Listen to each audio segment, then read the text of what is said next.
She called me later and said, "Oh, by the way, the party's just for immediate family. Hope you understand." My dad texted, "Don't be dramatic." So I wasn't. I just canceled every contractor payment and froze the landscaping funds. By the next morning, I had 39 missed calls and my mom banging on my door, yelling my name.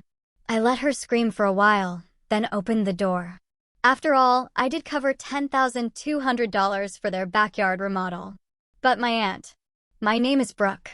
I'm 28, a financial analyst in Boston, and for as long as I can remember, I've been the responsible one. The achiever. The one my parents, Thomas and Margaret Harrison, always expected to make something of herself. Honor roll certificates plastered my walls. I juggled jobs and perfect grades, earning a full scholarship to Boston University. They were proud, I guess, but mostly it was just expected. After graduation, when I landed my first real job, their view of me shifted. I was barely making ends meet, but suddenly, I became a financial resource. It started small: a water heater, property taxes, an insurance deductible for Dad's surgery. I never complained. They raised me, and this was how I showed gratitude. But those small requests became a pattern. My younger brother Ryan needed college help. I covered it. Their car broke down. I gave them the down payment. Each time, the appreciation grew fainter, turning into a casual nod, then an outright expectation.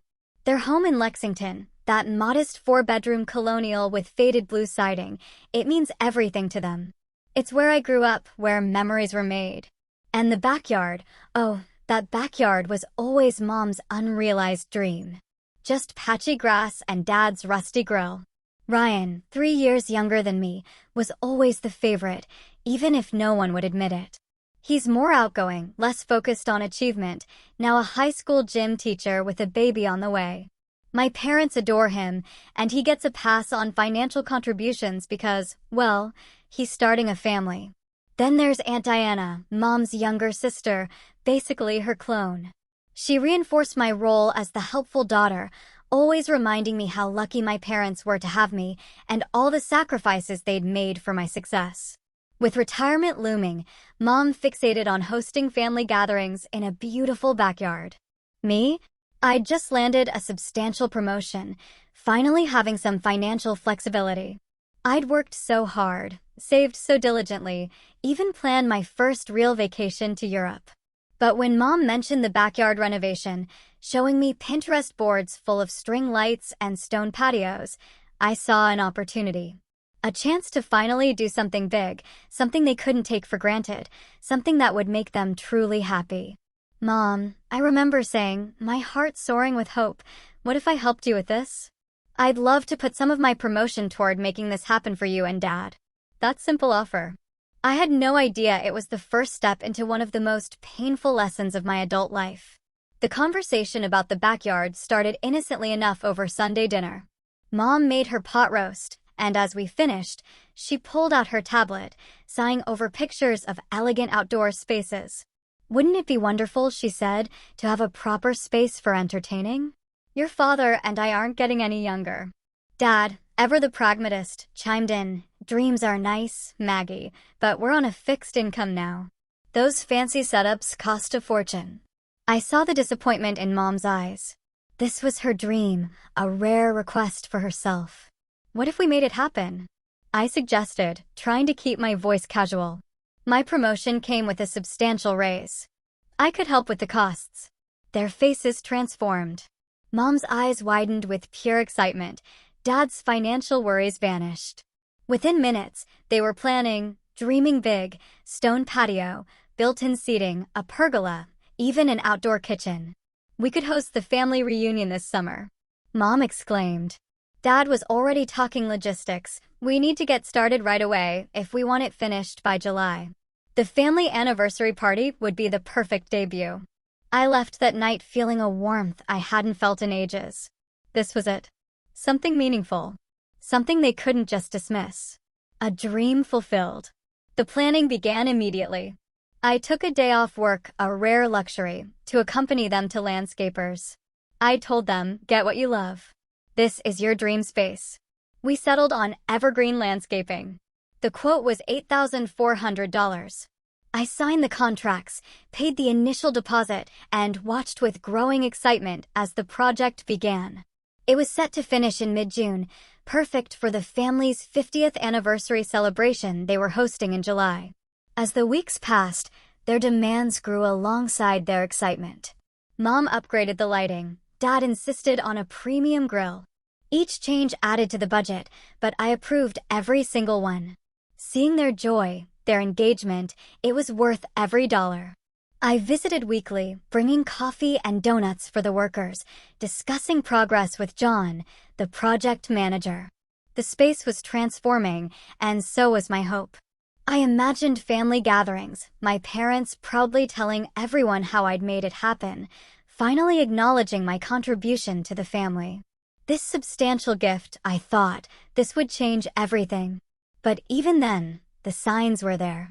Aunt Diana was at the house more often, discussing party plans with Mom, only for them to change the subject abruptly when I approached.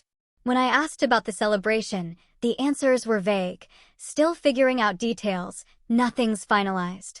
I dismissed it. I was working 60-hour weeks. They were probably just trying not to burden me. I couldn't have been more wrong. The project costs climbed. The $8,400 estimate soared past $9,000 with upgrades. Then Mom decided she needed flowering shrubs and perennial beds to soften the stonework, pushing it to $9,800. I approved it without hesitation, rationalizing that we shouldn't compromise on the final details. My workload intensified, 14-hour days became normal, but I still made time. Then, exhausted one evening, I received a text from Mom. Specialty outdoor furniture, another $1,000. It would complete the space perfectly, she wrote. I hesitated, thinking of my postponed European vacation. But then I pictured their happy faces. Go ahead and order it, I texted back. I want everything to be exactly as you've imagined it. The total now stood at $10,200. I told myself it was worth it. For the recognition. For the appreciation. In retrospect, the hushed conversations, the evasive answers, Ryan's discomfort, they were all glaring red flags. But I was too busy, too hopeful, too desperate to finally earn my parents' genuine appreciation to see what was happening right in front of me. The final payment was made in mid-June. The transformation was truly remarkable. A neglected patch of grass had become an elegant outdoor living space. It's perfect, Mom said, tears in her eyes. Better than I ever imagined. Dad, not usually emotional, put his arm around me. You did good, Brooke. Really good. In that moment, the money, the time, the effort, it all felt worth it. I had done something that truly mattered. I imagined the upcoming celebration, my parents proudly telling everyone how their successful daughter had made it all possible. I was completely unprepared for what happened. Next, the betrayal came 2 days later, that Saturday morning. I was enjoying a rare, leisurely breakfast when my phone rang. Aunt Diana. I answered without a second thought. Brooke, honey, she began, I wanted to check about the guest list for the anniversary party. Your mom mentioned you might be bringing someone. No, I replied, confused. I'm not seeing anyone seriously right now. Mom knows that. Oh. A pause. Well, that simplifies things, I suppose. What do you mean? I asked, my coffee mug frozen halfway to my lips. Another pause. Longer this time. Well, I thought you knew. The celebration is just going to be immediate family. Your parents, Ryan and Melissa, me and Uncle Jim, and your grandparents from your dad's side. My mind reeled. What are you talking about? This is the family reunion. Everyone's coming. Oh no, honey. That's in September at the lake house. This is just a small dinner to mark the actual anniversary date. Very intimate. The realization hit me like a physical blow. I wasn't invited. I had spent over $10,000 creating a beautiful entertainment space for a celebration I wouldn't be attending. So, let me get this straight, I said slowly, my voice strangely calm despite the storm brewing inside. I've paid for the entire backyard renovation so my parents can host a family dinner that I'm not invited to? Oh, Brooke, when you put it that way, it sounds terrible. Of course, they appreciate everything you've done. It's just that with Ryan and Melissa expecting and the grandparents getting older, they wanted something very small. I'm sure they meant to tell you. Maybe they assumed I had already mentioned it. How long have you known about this immediate family-only plan? My voice was tight with controlled anger now. Aunt Diana hesitated. Well, since they started planning it a couple of months ago, I suppose. A couple of months ago. They had known before I offered to fund the renovation.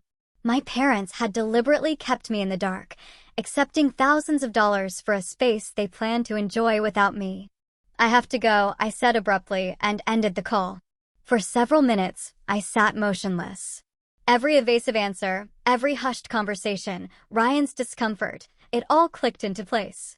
I called Mom. No answer. Dad. Voicemail. I sent a text, just spoke with Diana. Is it true I'm not invited to the anniversary dinner in the backyard I paid for? 20 minutes later, Dad's response appeared. Don't be dramatic. It's just a small family dinner. We'll celebrate with everyone in September. Don't be dramatic. That dismissal stung worse than the exclusion itself. No apology, no acknowledgement, just a minimization of my feelings. Then I checked social media. Aunt Diana had already posted about the intimate family celebration, tagging my parents, Ryan and Melissa, Uncle Jim, even my second cousin Teresa. Not immediate family only. Just Brooke-free. The betrayal was complete. I had been intentionally misled by the people I trusted most, the people whose approval I'd spent my entire adult life seeking.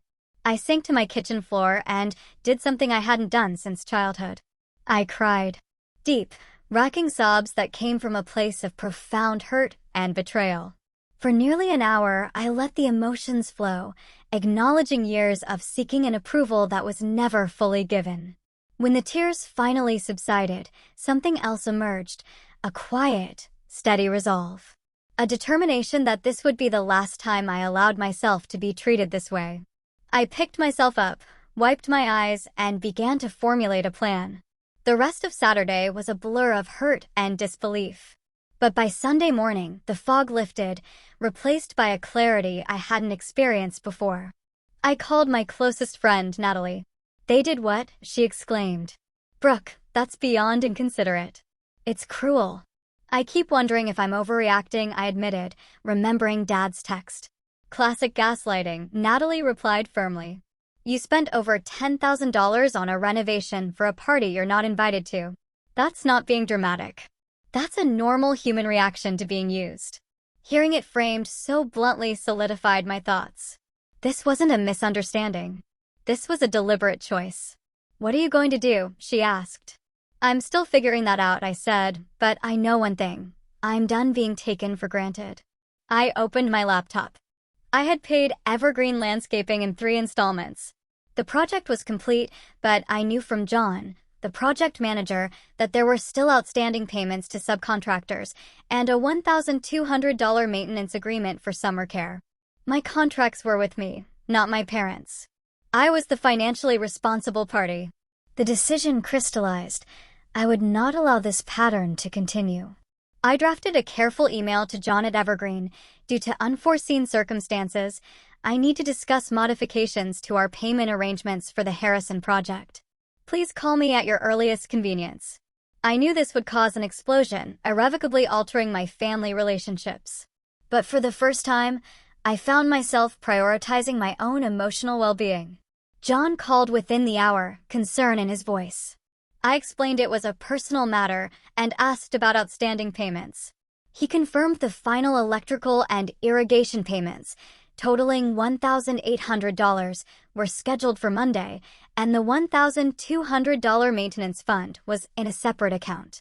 I need to cancel those pending payments and freeze the maintenance fund, I said, my voice steady. John, after some hesitation and my brief explanation of a family disagreement, reluctantly agreed. I sent him the written confirmation. $3,000 would not be released. Next, the hardest part. I composed a brief, factual text to my parents. I've canceled the remaining contractor payments and frozen the maintenance fund for the backyard. Since I'm not considered immediate family for the celebration, I no longer wish to financially contribute to it. We should talk when you're ready to have an honest conversation. I hesitated, my finger hovering. This would cross a line that couldn't be uncrossed. But then I remembered Dad's "don't be dramatic." I pressed send. A strange mixture of anxiety and liberation washed over me. For perhaps the first time in my adult life, I had established a clear boundary. I prepared mentally for the inevitable confrontation, making notes of years of being taken for granted, rehearsing calm responses. I clarified what I needed: acknowledgement, respect, a relationship based on mutual consideration. No response came Sunday evening. I slept fitfully, checking my silent phone. By morning, I resigned myself to a longer standoff. I headed to work, determined to focus on my major client presentation. As I left my condo, I had no idea that by the time I returned, everything would have changed irrevocably. Monday passed in a blur. I silenced my phone, letting work be a welcome distraction. It wasn't until 6:45 p.m., gathering my things, that I finally checked my messages. 39 missed calls. 15 from Mom, 12 from Dad, 7 from Aunt Diana, 3 from Ryan. Voicemail boxes were full. Texts numbered in the dozens, their tone evolving from confusion to anger to desperate pleas. Mom's texts went from "what do you mean you canceled payments" to "this is completely irresponsible. Fix this now" to "please, Brooke. We need to talk. I'm coming to your place." Dad's were more direct. "You've crossed a line." Contractors are threatening liens. Ryan's were the most measured. "Mom and Dad are freaking out. Whatever happened, maybe we can talk through it." I took a deep breath. Confrontation was inevitable. As I pulled into my condo's parking garage, I spotted Mom's silver Volvo. My stomach tightened. This was happening now. As the elevator doors opened, I heard it, Mom's voice, echoing down the hallway, pounding on my door. "Brooke Elizabeth Harrison, I know you're getting home around now. Open this door immediately." I paused at the corridor junction, observing. Mom, usually so composed, was frantic. Dad stood a few paces behind her, arms crossed, his face a stern mask. After nearly 5 minutes of her shouting and pounding, I finally approached. My father noticed me first, touching Mom's arm to silence her. "Finally," Mom exclaimed, turning to face me. "What have you done?" "The contractors called this morning, saying payments were canceled. They're threatening to put liens on our house." I maintained a calm demeanor, moving past them to unlock my door. "We should continue this conversation inside." Once the door closed, Mom erupted again. "How could you do this to us after everything we've done for you?" "I think we should all sit down," I said, placing my bag on the counter. "I don't want to sit down," she snapped. "I want you to fix this mess. Call the contractors right now." I looked directly at her, then at Dad. It wasn't a mistake. I made a decision based on new information. "What information?" Dad demanded. "That I spent over $10,000 renovating your backyard for a family celebration I'm not invited to." Mom's expression flickered between anger and discomfort. "Did Diana call you?" "This is ridiculous. It's just a small dinner, not the main event." "That's not how you presented it when I agreed to fund the renovation," I countered. "You specifically said it was for the family anniversary celebration, which I naturally assumed I'd be part of." "You're blowing this completely out of proportion," Dad interjected. "The September gathering is the main event." "Everyone but me," I said quietly. "Ryan, Melissa, Aunt Diana, Uncle Jim, Grandma and Grandpa Harrison, even Cousin Teresa, according to Facebook. Everyone but your daughter who paid for the backyard you'll be enjoying." A knock at the door interrupted us. It was Ryan. "I thought I might be needed," he said, stepping inside. The dynamic shifted. Mom moderated her tone, but her anger remained. "Ryan, talk some sense into your sister. She's canceled payments because she's upset about not being invited to a simple family dinner." Ryan's eyes met mine, and I saw something unexpected, understanding. "Actually," he said slowly, "I can see why Brooke would be hurt. I was uncomfortable with the plan from the beginning." Mom looked betrayed. "What are you talking about?" "Mom, you and Dad accepted thousands of dollars from Brooke for a backyard specifically for hosting family events, then planned the first event without her." "That doesn't seem right to me either." The room fell silent. Dad shifted uncomfortably. Mom's face hardened. So, you're both against us now? After everything we've done for you both. There it was. The familiar refrain. The implicit obligation.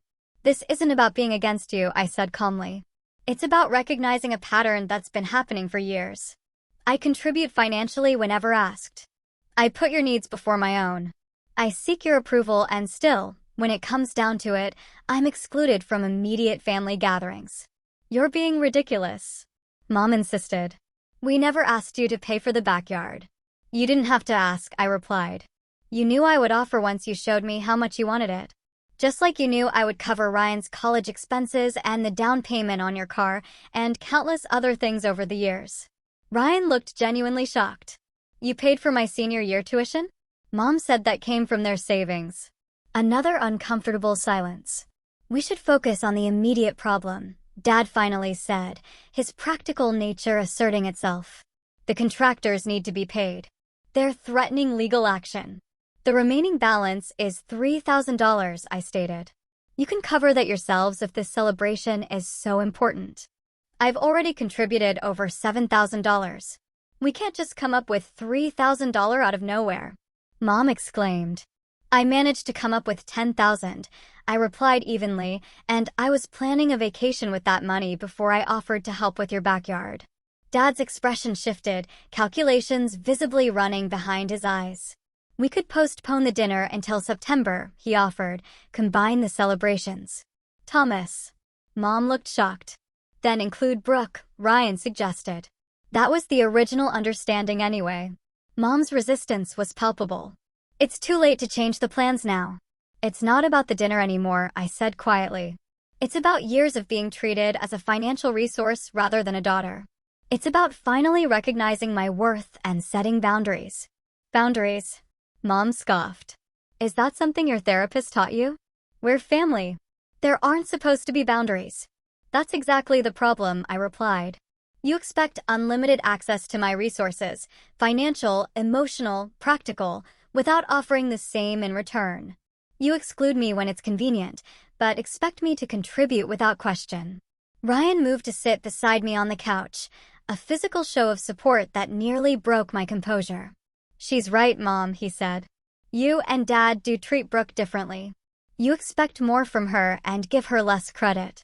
Dad, seeing the conversation veering, asked, What exactly do you want, Brooke? For us to pay you back. I don't want repayment, I said, meeting his gaze steadily. I want acknowledgement. I want respect. I want to be treated as an equal member of this family, not just the reliable daughter you call when you need something.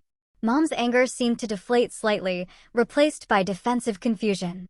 We've never treated you as less than family. Everything we've done has been for you kids. Then why exclude me from a family celebration? Why accept thousands of dollars for a renovation I wouldn't be invited to enjoy?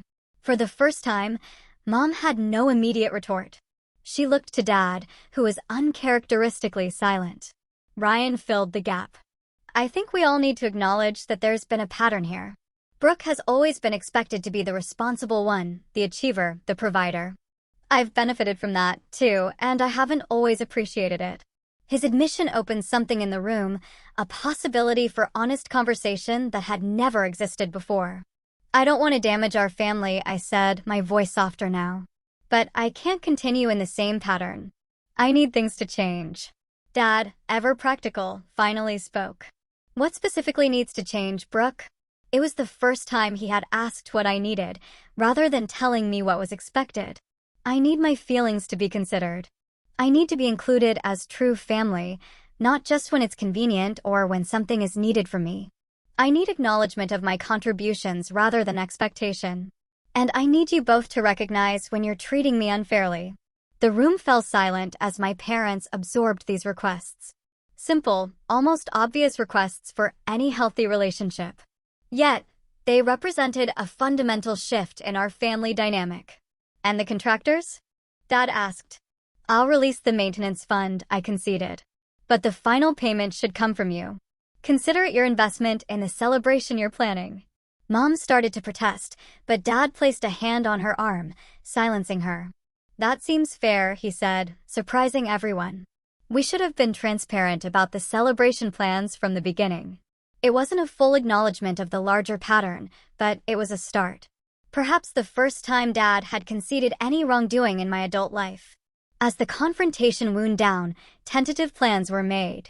My parents would cover the remaining contractor payments. The celebration would be reconsidered, though no firm commitments were made about my inclusion. But something fundamental had shifted. For the first time, I had stood my ground without backing down, and my family had been forced to listen. As they prepared to leave, Ryan hugged me tightly. "I'm proud of you," he whispered. "This has been a long time coming." Mom remained stiff and distant, struggling to adjust. Dad, ever practical, seemed to be calculating the implications of this new family dynamic. But as I closed the door behind them, I felt a profound sense of relief and clarity. Whatever came next, I had finally advocated for myself. I had named the pattern, and I had taken the first step toward building something healthier. The confrontation had been painful, but necessary. Now, the real work of reshaping our family relationships could begin. The days following were eerily quiet. No calls from Mom, no check-ins from Dad. The silence was unsettling, yet liberating. I focused on work, scoring a major client for my firm. In the past, I would have called my parents immediately. This time, I celebrated with colleagues instead, toasting success without family complications. The first contact came unexpectedly from Ryan. He invited me to lunch. "How are you holding up?" he asked. "Better than expected," I admitted. "It's strange, but also peaceful." Ryan nodded. "They're struggling with it. Mom especially. I don't think she's ever had to consider your perspective before." "Have they said anything about the celebration?" "That's partly why I wanted to meet," Ryan said, looking uncomfortable. "They've postponed it. Dad told everyone there were landscaping issues that needed to be resolved." I couldn't help but laugh at the irony. Well, he's not wrong. "Listen, Brooke," Ryan leaned forward, his expression serious. "I need to apologize for my part in all this. I've known for years that they treat us differently, and I've benefited from it without ever acknowledging it. Even with the tuition, I had no idea you covered my senior year." His sincerity touched me. "You were just filling the role assigned to you, same as I was." "Maybe," he replied, "but I could have spoken up sooner. I'm sorry it took this blow-up for me to support you." This unexpected alliance with my brother felt like the first truly positive outcome. We talked for nearly 2 hours, comparing experiences, our relationship evolving beyond prescribed roles. "They're not bad people," Ryan concluded, "just set in patterns they've never had to examine." "I know," I agreed. "I don't want to lose my relationship with them. I just need it to be healthier." The first direct contact from my parents came the next day, a text from Dad asking to meet calmly at their house. I agreed. Driving there felt like visiting a familiar place that had been fundamentally altered. Dad answered the door, his greeting awkwardly formal. Mom sat at the kitchen table, her posture stiff, eyes revealing recent tears. "We've been doing some thinking since our discussion at your place," Dad said, the words clearly difficult for him. "I want to apologize. Not including you in the celebration while accepting your financial contribution was wrong. I should have seen that. Your mother and I have talked at length about the patterns you mentioned. I can't say we agree with everything you said, but we recognize that we've perhaps taken your generosity for granted." Mom remained silent, eyes fixed on her clasped hands. "Mom," I prompted gently. She looked up, her expression a mix of hurt and confusion. "I don't understand why you're so angry. Everything we've ever done was for you and Ryan. We never asked you to give us money. You didn't have to ask directly," I explained. "The expectation was clear, and I wanted to help. That's not the issue. The issue is being treated as a resource rather than a daughter. Being excluded from a family event after contributing so much to make it possible." "We didn't mean to hurt you," she insisted. "I believe that," I acknowledged. "But impact matters more than intention." And the impact was hurtful. Dad finally broke the silence. "We've postponed the celebration. We're planning to combine it with the September gathering. Everyone will be there, including you, of course." It was a practical solution, a start. "I appreciate that," I said. "But this isn't just about one event. It's about our relationship moving forward. What do you want from us, Brooke?"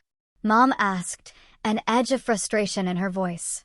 I want what everyone wants from family: love, respect, consideration. I want my contributions to be appreciated rather than expected. I want to be included rather than taken for granted. Dad nodded slowly. Those seem like reasonable requests. Mom's resistance was softening. I still think you overreacted with the contractors. Perhaps I conceded. But it was the first time I'd set a boundary instead of simply giving in. I'm not proud of how it happened, but I don't regret standing up for myself. We talked for nearly 2 hours, covering ground we had never explored as a family. There were difficult moments, old patterns resurfacing. But there were also breakthroughs, acknowledgments of how roles had calcified over time. By late afternoon, we had reached a tentative new understanding. My parents agreed to be more mindful of how they treated me. I promised to communicate my feelings directly. We all committed to working toward a healthier family dynamic. As I prepared to leave, Mom finally offered the words I had been waiting to hear. "I'm sorry we hurt you, Brooke.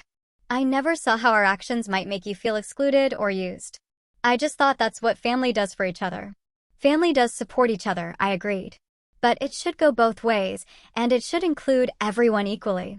She nodded, squeezing my hand briefly before turning away, emotions clearly overwhelming her.